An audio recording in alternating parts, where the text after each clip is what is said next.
I bought the lake ranch 15 years ago, not for its value, not for development, but for solitude. It was a forgotten piece of land wrapped in fog and folklore, tucked away near Lake Aurelia, a place the locals didn't talk much about.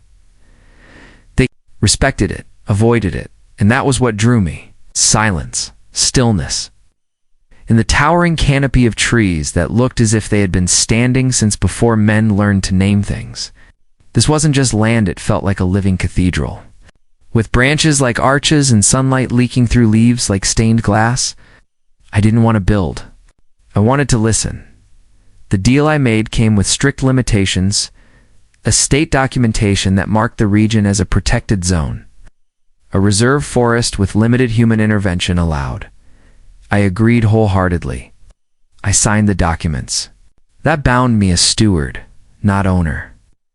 I even met with a biologist from the Department of Ecological Anomalies, a soft-spoken man with tired eyes, who only said one thing before leaving: don't break the ground too deep, and never cut what watches you. I thought he was speaking metaphorically. Years passed quietly. I'd built a small solar cabin, left the land untouched, and in return, it gave me something I didn't expect. Peace. Real peace. The kind that settles. Inside your bones. No cell signal, no internet. Just the low rustle of wind through leaves and the water of Lake Aurelia gently lapping the edges of the earth. My nights were filled with dreams of glowing roots and voices and patterns, but I chalked it up to the isolation and let it be. I was content. That changed when the HOA entered the picture. Somehow, a development project on the adjacent town was approved, and with it, a brand new homeowners association overseeing expansion. My lake ranch wasn't within their jurisdiction, but the boundary lines had apparently been redrawn by the county using outdated satellite data. I got my first letter in a white envelope stamped with corporate insignias and casual arrogance. Your wooded area may be in violation of regional environmental regulations. The irony nearly made me laugh. I sent them the state documents, signed and sealed. I wrote letters, sent emails, even invited them to see the untouched reserve. For themselves, but it was like shouting into a vacuum. 2 months later, machinery arrived. Big, yellow, roaring machines with hydraulic arms and wide metal teeth. Trees that had stood for hundreds of years, perhaps thousands, were toppled like toys. Birds scattered. Deer fled. The soil bled sap and ash. I screamed at them. I stood in front of machines. I called the police, the environmental protection. Bored. Even the news. No one came. No one cared. It was like the forest had been erased from the maps. My documents were called outdated, and my warnings were laughed off as paranoia. They said I was trying to protect my view, but they didn't see what I saw. They didn't feel the way the air shifted with each tree that fell. They didn't hear the deep creaking sighs from beneath the soil like something turning over. In its sleep, every time a tree hit the ground, the lake grew darker. The reflections became twisted. The fog began to rise earlier each day and linger long into the afternoon. And then came the silence. Not peace, not stillness. Silence, the kind that makes your skin crawl, the kind that rings in your ears, the kind that says, "You've made a mistake. Something was wrong," came quietly. The birds that once filled my mornings with a chaotic symphony were simply gone. Not flown away, not startled into silence. They had vanished. No feathers on the ground, no nests left behind, no distant calls in the treetops. One day they were there, and the next, not a single trace. It was the kind of absence that screamed louder than any alarm. The forest, stripped and injured, had stopped singing. I tried to rationalize it. Maybe the noise from the machines had driven them away. Maybe the loss of the trees had disrupted the ecosystem. But deep inside, I knew it was something more. The forest wasn't just reacting, it was pulling in, withdrawing, watching. I could feel it. The air itself had grown heavier, thicker, like breathing through wet wool. And the fog, once a soft morning presence, now arrived early and refused to leave. By noon, I could no longer see the edge of the lake from my cabin window. The water looked like glass, unbroken and cold, as if it were holding its breath. The HOA didn't notice. Didn't care. The board members had begun arriving in groups, wearing their matching polo shirts and name badges, carrying clipboards and smirks. They walked the mutilated land like conquerors, surveying new territory, completely blind to the shift in energy around them. When I approached, they brushed me off like a stubborn weed. "We're making the area safe and usable for the community," one of them said. "You should be grateful. Your property value is about to skyrocket." Told them again. It was protected land. I showed them the coordinates, the signatures, the stamps. I even took one of them, Lauren, the new president, Tim, to my cabin and pulled out the old map with the reserve lines clearly marked. She looked at it, smiled vaguely, and said, "Looks like a printing error. We've already filed our own documentation." The county approved the adjustment. That was when I knew I was up against something bigger than paper or law. The forest wasn't just being cut down, it was being erased. Piece by piece, page by page, every official I contacted claimed the same thing. No record, no violation, no concern. It was as if the existence of this reserve had been scrubbed, rewritten in real time. Then came the whispers. At first, I thought they were in my head, remnants of dreams or stress from the chaos. But they weren't internal. They came from outside. Low and curling, carried on the fog like distant voices speaking through radio static. They didn't form words, not exactly, but impressions. Pulses of meaning. A deep, pulsing discontent that had no language, only emotion. Sorrow, anger, memory. I would stand by the stumps and feel it pressing in, not just sound, but a presence. Something vast and ancient. Something disturbed.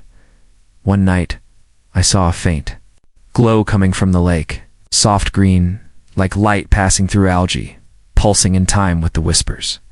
I took out my old marine drone, one I used to track fish migrations years ago, and sent it into the water. Its signal cut out 30 seconds in.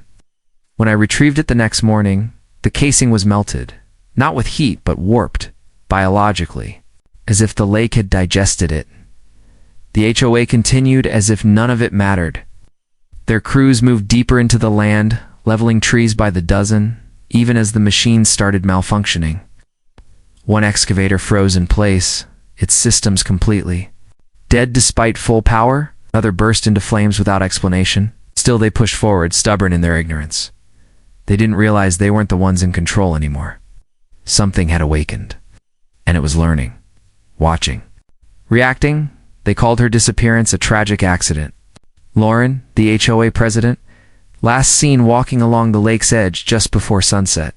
No one heard a splash, no cries for help. Her smartwatch synced to the HOA network, pinged its final location from the dead center of Lake Aurelia. Spot that, as far as any map or sonar scan could tell, held no solid ground beneath it, only deep, dark water. Search and rescue teams combed the area for 2 days. Divers went in, drones swept the depths, but nothing was found. No body, no clothes, not even a ripple on the surface, just silence. The HOA kept moving forward like nothing had happened. Her disappearance was chalked up to personal error. Probably slipped and hit her head, one of the board members said, a man named Curtis, who now assumed her position. She loved long walks near the water. We warned her those muddy edges could be dangerous. He smiled when he said it too. Comfortably, too casually. Something in his expression was off, like he wasn't confused or saddened, but relieved. That's when I noticed the others. The same group of board members began showing up every day, even when there was no reason for them to be on site. They no longer held clipboards or laptops. They walked the grounds with nothing in their hands. So their movements grew synchronized, deliberate. They rarely spoke aloud anymore. And when they did, their voices sounded thin. Delayed like echoes of themselves, Curtis stood by the lake often, staring into the water for hours, unmoving.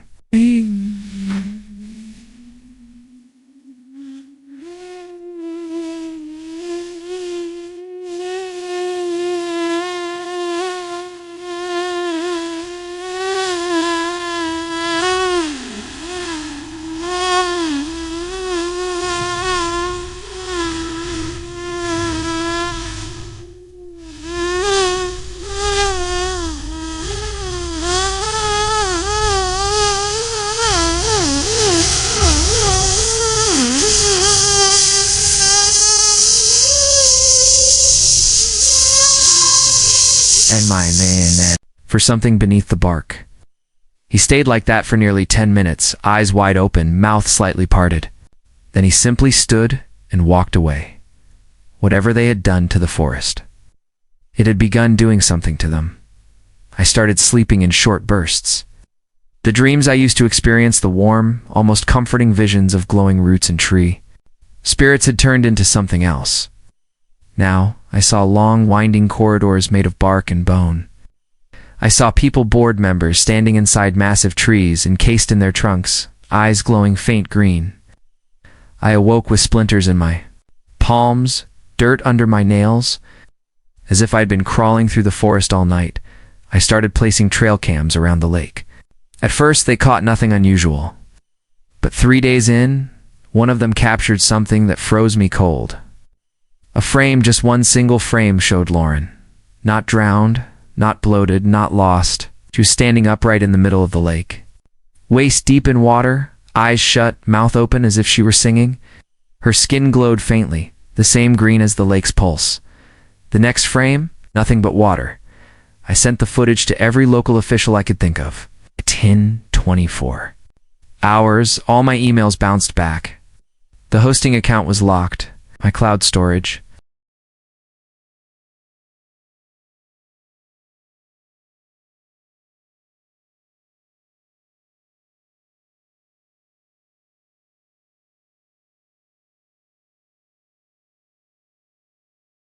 But this was my land. My name was still on the deed. And yet, when I checked the public records the next day, my ownership had been flagged as under review. I was being erased, just like the trees, just like the maps, just like the past. The lake wasn't just reacting anymore. It was absorbing, repurposing, rewriting. People, data, laws, it didn't matter. The forest wasn't passive. It was reclaiming. And it had already chosen who would stay and who would vanish. The lake had become something else entirely. It no longer reflected the sky. It consumed it. Daylight stopped touching its surface. Where once it shimmered with gold and silver light, now it absorbed everything: sun, stars, moon. I would stand at the edge, just a few feet from where Lauren had disappeared, and stare into that vast, dark sheet of water. It was like staring into the pupil of a creature far, larger than I could comprehend, still, deep. Aware, by now, the forest was growing back, but not the way I remembered it. Not with familiar bark or soft moss. What was returning was alien. The stumps had become nodes, sprouting thick, smooth stalks that shimmered faintly in moonlight. Their surfaces weren't rough but almost metallic, like plant matter laced with circuitry. At night, I could see faint patterns pulsing along the vines that wrapped them, fractal-like sequences of light that seemed to mimic thought. I tried cutting a piece of one and analyzing it in my small lab shed, but the moment the sample was separated from its source, it shriveled and turned to ash. The old ecosystem was gone. The new one was intelligent. One night, while checking my thermal cameras, I noticed something impossible. Movement under the soil, not animal-sized, not even human-sized. Massive, slow, rhythmic, like a heartbeat buried miles deep, echoing through layers of earth. I enhanced the audio recording. Signal wasn't random. Pulsed in triplet: short, long, short. I compared it with old tribal code records from the Algonquin peoples who had once lived around this region. And the closest translation I could find was a single word: remember. The whispers had returned, louder now, and not just in the woods. They seeped into my cabin, filled the walls, crawled inside my thoughts like mist under the doorframe. And for the first time, I realized they weren't trying to scare me. They were trying to teach me, show me, warn me. I began to understand the impressions they left in my dreams, not in words, but images.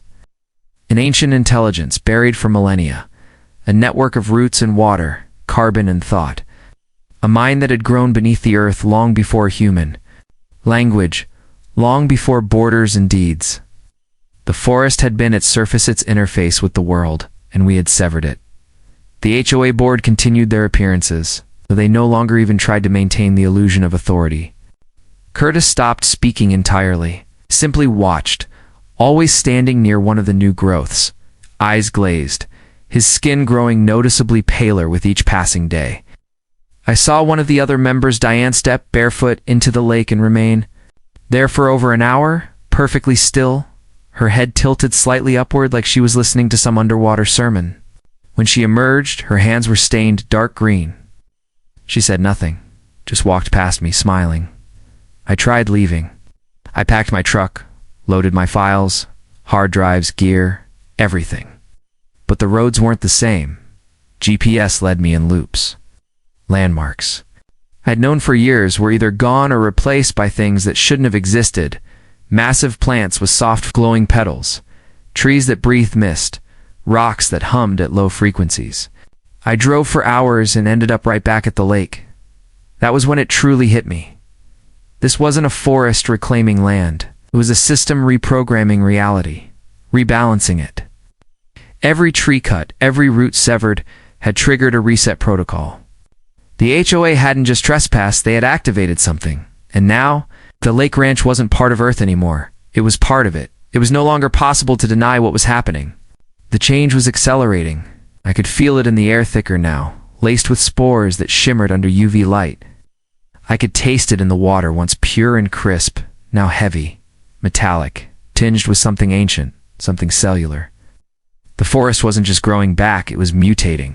Every new branch, every strange vine, every blade of grass seemed engineered, deliberate. This wasn't regrowth, it was construction. Structures began to rise from the soil spires of living wood, twisted with translucent fiber. At first glance, they looked like trees, but up close, the truth became clear. These weren't organic in the way we understood it. They pulsed with energy like veins beneath skin. They vibrated at frequencies outside the human hearing range, but I could feel them deep in my bones. Each tower, each root system, each formation seemed to be part of a larger network, living antennas reaching skyward.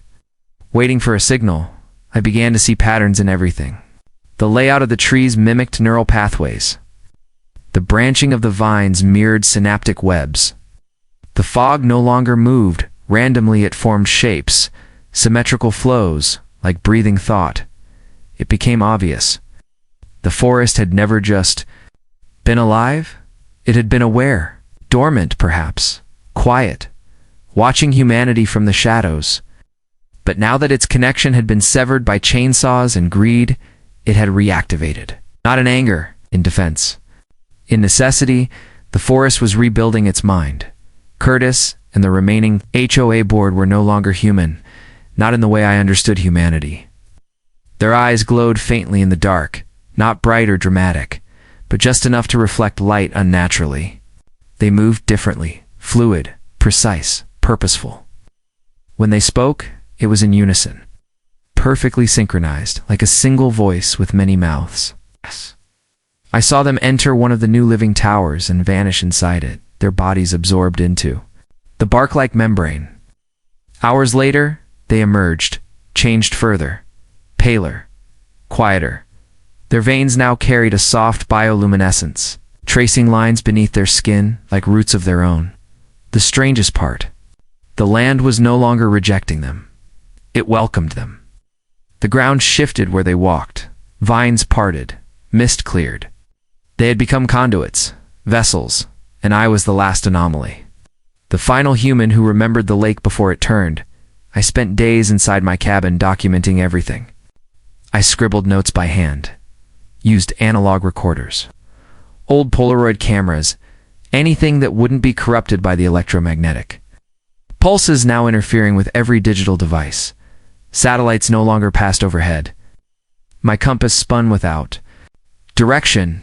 It wasn't just my ranch that had changed. Coordinates themselves were folding in on reality. This wasn't just a place. It was becoming a domain, a biome reprogrammed by a living intelligence. I discovered something beneath my floorboards. A root thick, humming softly, had pushed its way into my cabin. When I touched it, I felt a surge of emotion, not my own. Memory, pain, knowledge. It showed me flashes of the world before humans. When vast forest systems had once connected across continents like a planetary brain. When balance was not just ecological but cognitive, this intelligence had slumbered beneath us for millennia, fragmented by asphalt and industry. And now on this small patch of disturbed soil, it was waking up. It had learned from us, absorbed us, adapted to us. And now, it didn't just want to rebuild what had been lost. It wanted to expand. Not through war, through assimilation, harmony. Through dominance, a new ecosystem not ruled by man, but designed by a sentient forest mind that remembered a world without us and I. The last unaltered node in its growing network was running out of time.